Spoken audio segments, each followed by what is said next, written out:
Penn State was due to have Riley Gaines, the activist and advocate for women's sports, to appear on campus. And, well, the president of Penn State had a message.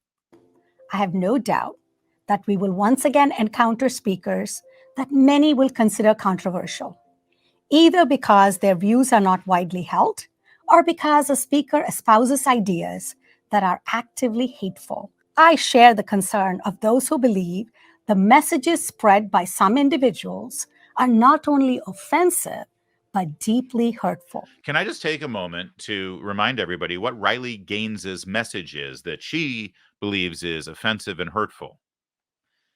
Riley Gaines says that women's sports should be for biological women only, that it's unfair for a person born as a man to then compete against women. And even more importantly, as Riley Gaines herself had to deal with this in her NCAA swim competition against the swimmer who goes by the name Leah Thomas, who is a 6 foot plus intact biological man with all male sex organs. Riley Gaines believes that young women should not have to be forced to be exposed to naked biological men in their locker room, in their showers. That a women's space on a college campus should be a protected private woman's space. That she shouldn't have to confront naked male genitals without her consent, which last I checked was a pretty reasonable position to take. And this woman, the president of Penn State, finds that to be offensive.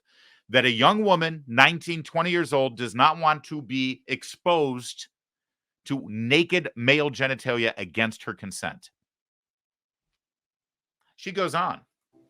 And again, I stand in unity with those who condemn such speakers and their rhetoric.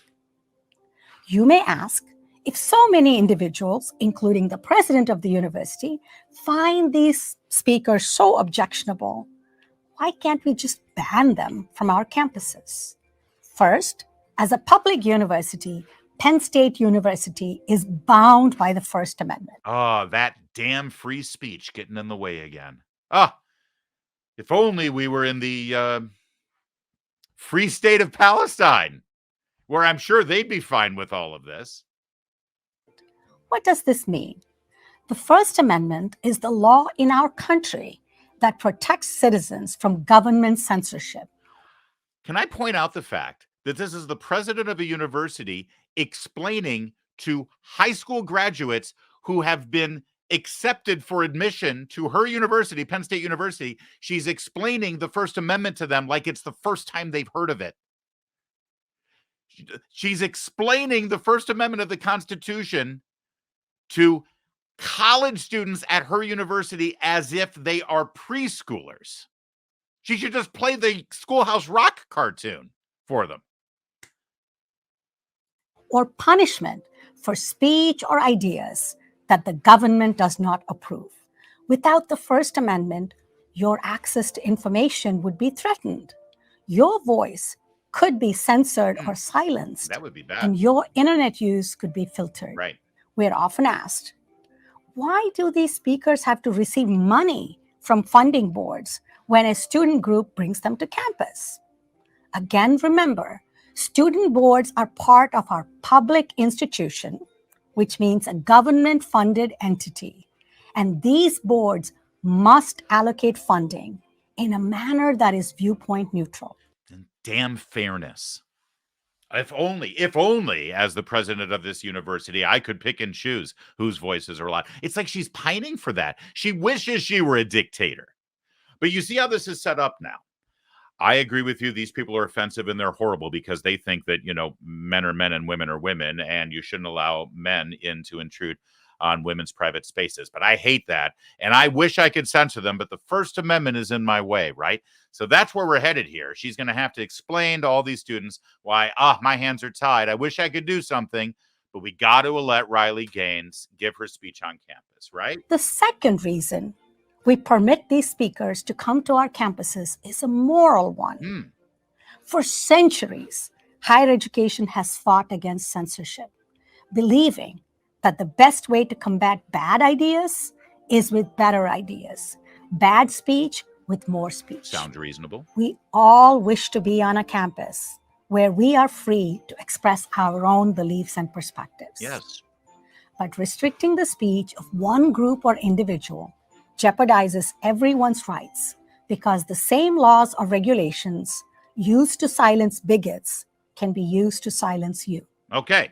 So, what can we do about speakers who come to Penn State to anger, hurt, and incite members of our community? And clearly, based on the setup here, they can't do anything. They can just tell the students, hey, this is what freedom looks like. You might not like it. Just, figure it out. Move on. Don't pay any attention. Build up some resistance. This is what the real world is all about, right? That's what she's going to say, right? Speak out clearly and firmly against hateful speech as well as other instances of discrimination.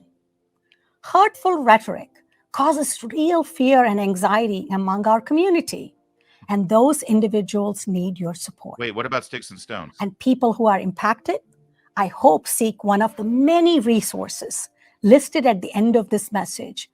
And if you wish to exercise your free speech rights by protesting a speaker, we support you in this action, since rejecting hate-filled speech is the responsibility of everyone. Wait, is she empowering people to step up and protest in the middle of the speech and drown out the voices that she doesn't agree with? Is that what she's doing here?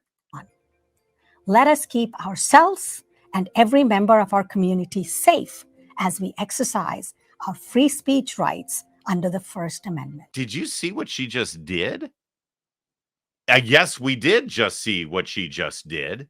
In fact, so did Riley Gaines, as you can see from her tweet of this video.